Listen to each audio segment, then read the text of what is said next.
The engine is a 1600 cc. It had Stromberg carbs originally, so I purchased a Weber head. So the way Cosworth did the intake manifold on these cars, you can see there's no flange, there's no hardware there where it attaches to the head. It's up here where our soft mounts are, and the DCOE is right on that. So the intake manifold is cast into the head as one. So you don't have any ledges to develop air leaks or to cause turbulence. Interesting design. Well, I had the head off, replacing it. I bored it 20 over. I did DV's rings, fresh set of Euro pistons. Did a new water pump. I relocated it had a mechanical fuel pump right above the starter, which is a dangerous scenario. I put an electrical pump in the trunk. Did a couple of Norris camshafts and the 40 DCOEs.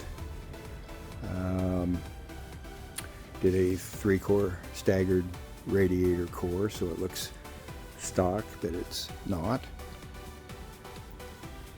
And a larger electrical fan on the front of the radiator. A tubular header that's ceramic coated.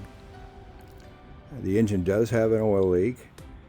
It, it's common for these cars to leak. It's a, brunt of a lot of jokes. But it really doesn't amount to anything on the stick. It's never bothered me enough to do anything. It runs so, it's just fantastic. It's a glory every time I drive the car. I love to hear it. And it wraps really nicely. Did lighten the flywheel as well, as I recall.